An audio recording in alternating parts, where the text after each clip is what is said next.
Hello guys, आप सभी का फिर से स्वागत है हमारे यूट्यूब चैनल में। इस पर्टिकुलर वीडियो में हम एमसीयू की सीरीज़ को आगे ले जाते हुए इसकी तीसरी मूवी आयरन मैन 2 को एक्सप्लेन करेंगे। मूवी स्टार्ट होती है वहीं से जहां आयरन मैन एंड हुई थी। हम देखते हैं कि मॉस्को के एक शहर में एक बूढ़ा आदमी जिसका नाम एंटोन वेंको होता है अपनी बिस्तर पर लेट के टीवी पर टोनी स्टार्क के आ रहे आयरन मैन वाले कन्फेशन को सुन रहा होता है। मैं आपको बता दूं कि एंटोन वेंको एक रशियन साइंटिस्ट था और ये कभी टोनी के पिता हार्वर्ड स्टार्क के साथ काम करता था और इन दोनों ने ही मिलकर पहला आर्क रिएक्टर बनाया था। पर एंटोन के इरादे ठीक नहीं थे। उसने पैसे के लिए आर्क रिएक्टर के डिजाइन को इल्लीगली बेच दिया था, जिसके बाद हार्वर्ड स्टार्क ने उसे देश निकाला घोषित कर दिया था। कट टू प्रेजेंट जहां एंटोन अपने बेटे इवान को बुलाता है और टीवी की तरफ दिखा के बोलता है कि सॉरी बेटा, इसकी जगह आज तुम हो सकते थे। इसके बाद एंटोन की मौत हो जाती है। इवान अपने पिता के मौत के बाद जोरों से चिल्लाने लगता है और आर्क रिएक्टर के पुराने ब्लूप्रिंट्स को निकालकर किसी चीज पर काम करने लगता है। देखते ही देखते इवान टोनी की तरह ही एक छोटा आर्क रिएक्टर बना लेता है, जिससे हमें ये पता चलता है कि इवान भी एक जीनियस है और वो अब टोनी से बदला लेने के लिए तैयार है। इसके बाद हमें 6 महीने बाद का सीन दिखाया जाता है जहां टोनी अपने नए प्रोजेक्ट स्टार्क एक्सपो के ओपनिंग सेरेमनी में होता है और वो वहां अपने नए सूट मार्क 4 में एंट्री करता है। टोनी यहाँ सबको बताता है कि स्टार्क एक्सपो अपने आने वाले कल को बेहतर बनाने के लिए और विश्व शांति के लिए उसके पिता हार्वर्ड स्टार्क का एक सपना था, जिसे अब टोनी पूरा करेगा। इस सेरेमनी के खत्म होने के बाद टोनी वहां से जाने लगता है, पर उसे काफ़ी भीड़ का सामना करना पड़ता है क्योंकि अब वो पहले से और भी ज़्यादा फेमस था। वहीं हमें स्टैनली का भी एक झलक दिखता है। टोनी अपनी शानदार कार में वहाँ से निकल ही रहा होता है कि उसे गवर्नमेंट की तरफ से एक नोटिस मिलती है कि उसे कल वॉशिंगटन में हाजिर होना है। अगला सीन वॉशिंगटन का ही है जहाँ गवर्नमेंट टोनी से बोलती है कि क्योंकि आयरन मैन किसी भी सरकारी विभाग के कंट्रोल में नहीं है तो टोनी अपने आयरन मैन नामक हथियार को गवर्नमेंट के हवाले कर दे। पर टोनी उनसे बोलता है कि वो कोई हथियार नहीं है, आयरन मैन वो खुद है और वो अपने आप को किसी के हवाले नहीं करेगा। तभी वहाँ जस्टिन हैमर, जो कि हथियारों के फील्ड में एक्सपर्ट होता है, उसे बुलाया जाता है और हैमर लंबी चौड़ी स्पीच देता है कि कैसे आज हम खतरों से भरी दुनिया में जी रहे हैं और टोनी का सूट भी उसी खतरनाक हथियार का एक हिस्सा है। और फिर मॉनिटर स्क्रीन पर दिखाया जाता है कि कैसे टोनी के सूट का नकल करके कई लोग खतरनाक हथियार बना रहे हैं। पर टोनी उसी मॉनिटर को हैक करके दिखाता है कि कई देश उसके सूट के नकल तो बना रहे हैं पर पूरी तरह से नाकामयाब हैं और इनमें जस्टिन हैमर का भी हाथ है। फिर टोनी बोलता है कि विश्व शांति का जिम्मा सरकार पर नहीं उस पर है और वो अपना सूट किसी को नहीं देगा। ये सब इवान अपने टीवी पर देख रहा होता है और वो अब अपने रिएक्टर की मदद से ऐसा इलेक्ट्रिक हथियार बना चुका होता है जो कि किसी भी चीज़ को मक्खन की तरह काट सकती थी।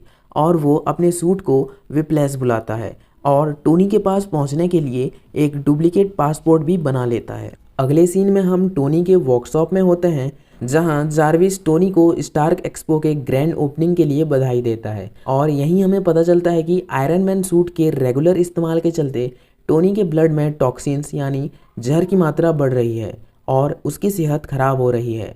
टोनी अपने रिएक्टर को अपग्रेड करके उसमें पैलेडियम नामक एक रासायनिक तत्व डालता है जो उसके सेहत को ठीक रखती है। बदकिस्मती से टोनी को जीवित रखने वाला यंत्र ही उसे धीरे धीरे मार रहा था। तभी वहाँ पेपर आ जाती है और टोनी को किसी बात पर डांटती है और बोलती है कि स्टार्क एक्सपो बस वक्त की बर्बादी है। फिर पेपर टोनी को और भी डांटती है और बोलती है कि एक्सपो के अलावा हमारे और भी काम हैं, पर टोनी उन पर बिल्कुल भी ध्यान नहीं दे रहा। जिसके बाद टोनी पेपर से बोलता है कि अब तुम कंपनी चलाओ, मैं तुम्हें चेयरमैन बनाता हूँ। पेपर शॉक हो जाती है और फिर ये दोनों शैंपेन पीकर सेलिब्रेट करते हैं। अगले सीन में हम देखते हैं कि टोनी और हैप्पी बॉक्सिंग कर रहे होते हैं कि पेपर कुछ डॉक्यूमेंट्स पर साइन करवाने वहाँ एक लॉयर के साथ आती है, जिससे टोनी काफ़ी इम्प्रेस हो जाता है और टोनी उस लॉयर को अपना पर्सनल असिस्टेंट बनाना चाहता है। आप सभी को तो पता ही होगा ये कौन है, पर इसके बारे में हम बाद में बात करेंगे। अगले सीन में हम मोनाको शहर में होते हैं जहां कार रेस हो रही होती है और इसमें टोनी स्टार्क भी पार्टिसिपेट लेता है, जिसे देखकर पेपर और नटेली, जो अब टोनी के असिस्टेंट है, चौंक जाते हैं। इवान भी उसी जगह पर पहुंच चुका होता है और विप्लेस सूट पहनकर रेसिंग ट्रैक के बीचों बीच टोनी को मारने आ जाता है और टोनी के रेसिंग कार के 2 टुकड़े कर देता है। टोनी किसी तरह कार से निकल जाता है और विप्लेस टोनी को मारने लगता है। इधर पेपर और हैप्पी टोनी के सूट को लेकर आ जाते हैं जो कि एक सूटकेस में होता है और फिर टोनी अपने सूट को पहनकर विप्लैश से लड़ने लगता है और टोनी विप्लैश के सीने में लगे आर्क रिएक्टर को खींच के निकाल देता है और इवान को वहाँ की पुलिस पकड़ लेती है। टोनी इवान के आर्क रिएक्टर को देख के काफ़ी हैरान हो जाता है क्योंकि इवान टोनी के बाद ऐसा करने वाला पहला आदमी था। फिर टोनी आर्क रिएक्टर को मसल के तोड़ देता है। टोनी इवान से बात करने जेल पहुंचता है जहां टोनी इवान से बोलता है कि तुमने मेरे आर्क रिएक्टर की काफ़ी अच्छी नकल बनाई है, पर उसके साइकिल को बढ़ाकर और भी अच्छा कर सकते थे। तुम उसे ब्लैक मार्केट में बेचकर काफ़ी अच्छे पैसे कमा सकते थे। जिसके बाद इवान टोनी से बोलता है कि तुम्हारी छाती पर जो पैलेडियम का जहर है उससे काफ़ी खतरनाक मौत होगी, और टोनी वहाँ से चला जाता है। टोनी के जाने के बाद इवान जेल के सेल में बैठा होता है। तभी उसे एक जेलर खाना देकर चला जाता है। उस खाने के प्लेट में एक क्ले बॉम्ब भी होता है, जिसे देखकर इवान समझ जाता है कि उसकी कोई मदद कर रहा है। इसके बाद वो जेलर फिर से वहाँ एक इवान के जैसे दिखने वाले आदमी को लेकर आता है। इवान और उसके डुप्लीकेट का कैदी नंबर भी सेम होता है। जिसके बाद इवान उस आदमी को मार के अपने सेल से धमाका करके निकल जाता है और इवान को वो जेलर मुंह पर कपड़ा डालकर वहाँ से ले जाता है। तभी हमें पता चलता है कि इसके पीछे जस्टिन हैमर का हाथ होता है।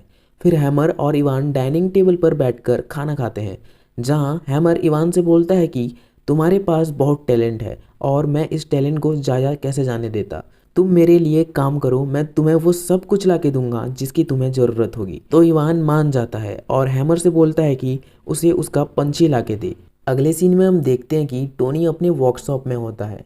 तभी वहाँ रोडी आ जाता है और टोनी के हालात को देखकर काफ़ी चौंक जाता है। तो टोनी उसे बताता है कि ये उसके सीने में लगे पैलेडियम की वजह से हो रहा है। जब रोडी उसके गले के निशान के बारे में भी पूछता है तो टोनी रोडी से झूठ बोलता है कि ये मोनाको वाले एक्सीडेंट के बाद हुआ है। फिर हम देखते हैं कि हैमर इवान को अपने फैक्ट्री पर लाया होता है जहां उसे काम करना है, पर इवान उसके बनाए सूट्स को देखने लगता है और सूट के हेड को उखाड़ देता है। जिसके बाद हैमर मन ही मन सोचता है कि ये मेरा नुकसान करा देगा और फिर बोलता है कि चाहे तुम जो करो पर मुझे एक बेहतर सूट बना के दो ताकि मैं स्टार्क एक्सपो में टोनी को हरा सकूं। तो इवान हंसते हुए बोलता है कि ये तो मैं आसानी से कर सकता हूँ। अगले सीन में हम देखते हैं कि टोनी अपनी बर्थडे पार्टी के लिए रेडी हो रहा होता है। तभी वहाँ उसकी असिस्टेंट आती है। टोनी अपनी सेहत के चलते काफ़ी दुखी होता है और अपनी असिस्टेंट से पूछता है कि अगर ये उसका आखिरी बर्थडे होता तो वो क्या करती। तो उसकी असिस्टेंट टोनी से बोलती है कि वो जैसे चाहे और जिसके साथ चाहे अपना बर्थडे मनाती। टोनी अपनी असिस्टेंट की बात को काफ़ी सीरियसली ले लेता है और आयरन मैन के सूट को पहनकर पार्टी करने लगता है। तभी रोडी उस पार्टी पर पहुंच जाता है। टोनी को उसके ड्यूटी पर भेज दें क्योंकि आयरन मैन ने ही देश की सिक्योरिटी का जिम्मा लिया था और अब वो नशे में टल्ली पार्टी कर रहा था। पेपर टोनी को रोकने की कोशिश करती है पर टोनी नहीं मानता। रोडी काफ़ी गुस्से में आ जाता है और टोनी के वर्कशॉप जाकर टोनी के बनाए मार्क II सूट को पहनकर टोनी को रोकने की कोशिश करता है और फिर इन दोनों के बीच फाइट हो जाती है। रोडी और टोनी पूरी बिल्डिंग में तोड़ फोड़ करके लड़ते रहते हैं और ये दोनों अपने हैंड बीम से एक दोनों पर हमला कर देते हैं, जिसकी वजह से वहाँ काफ़ी बड़ा धमाका हो जाता है और फिर रोडी सूट पहने वहाँ से एडवर्ड एयरफोर्स बेस की तरफ निकल जाता है। अगले सीन में हम देखते हैं कि टोनी एक डोनट शॉप के ऊपर बैठकर डोनट खा रहा होता है कि वहाँ निक फ्यूरी आ जाता है और टोनी को वहाँ से उतरने को बोलता है। फिर ये दोनों उसी शॉप पर बैठकर बातें करने लगते हैं।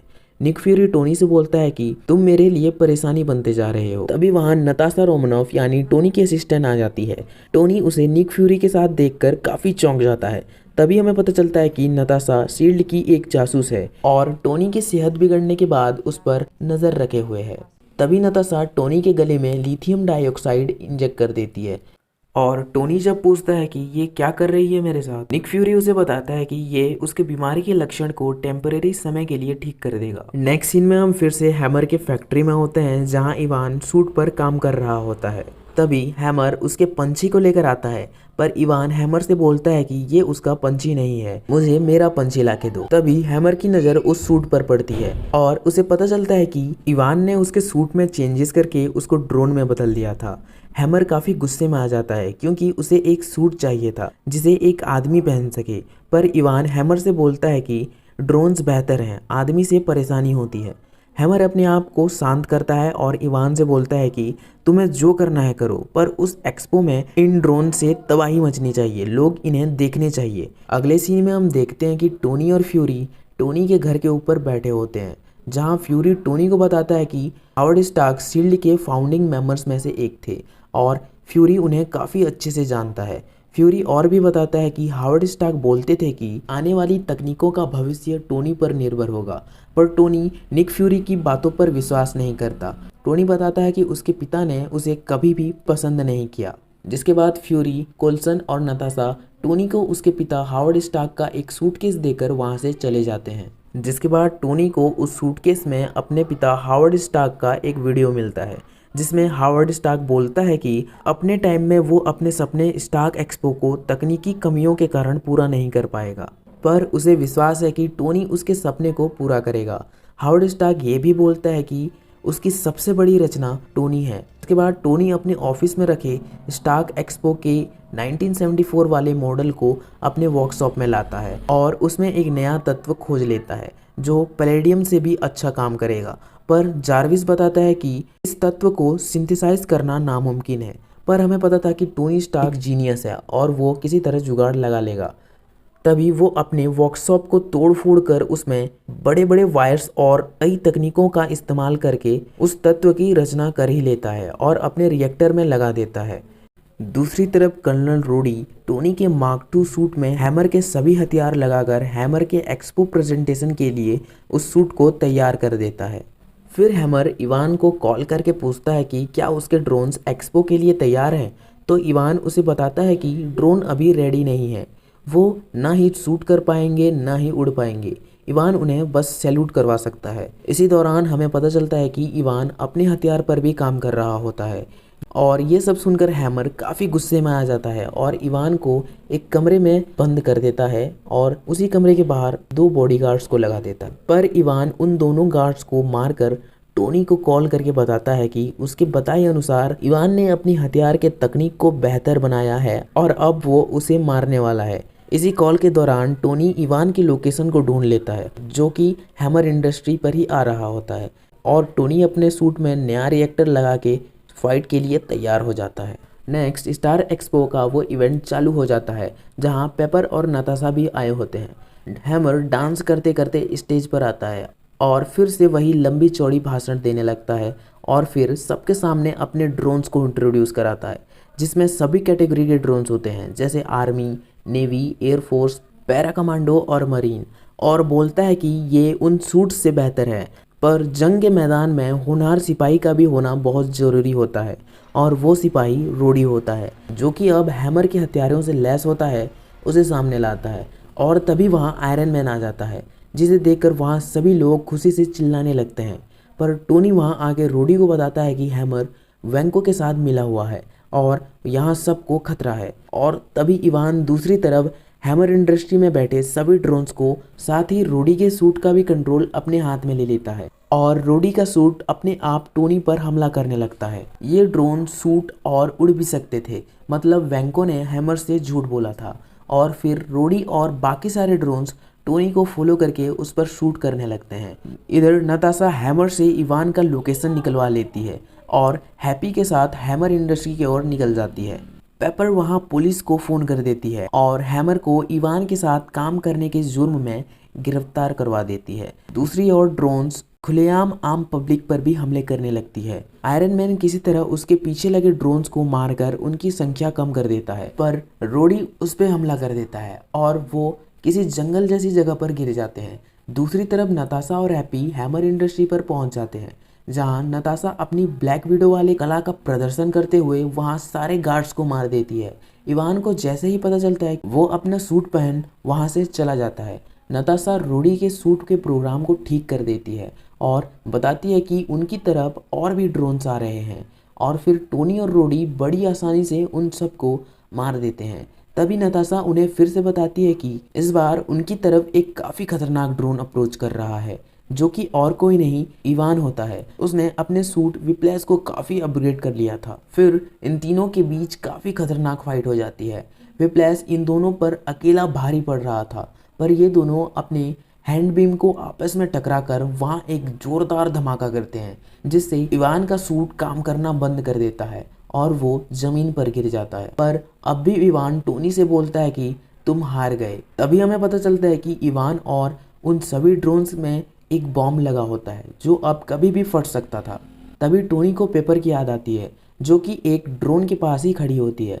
टोनी बुलेट की स्पीड से पेपर के पास आ जाता है और उसे आयरन मैन स्टाइल में बचा लेता है और हम इन दोनों का एक शानदार किसिंग सीन भी देखते हैं। अगले सीन में हम देखते हैं कि टोनी शील्ड के किसी बेस में बैठा होता है और वहाँ निक फ्यूरी आ जाता है और टोनी से बोलता है कि आयरन मैन एवेंजर्स की टीम जो कि वो बना रहे हैं उसमें भर्ती होने के योग्य है, पर टोनी स्टार्क इसके योग्य नहीं है। फिर टोनी बोलता है कि मैं ही आयरन मैन हूँ, अगर तुम आयरन मैन को अवेंजर में जोड़ने का सोच रहे हो तो वो मैं ही हूँ।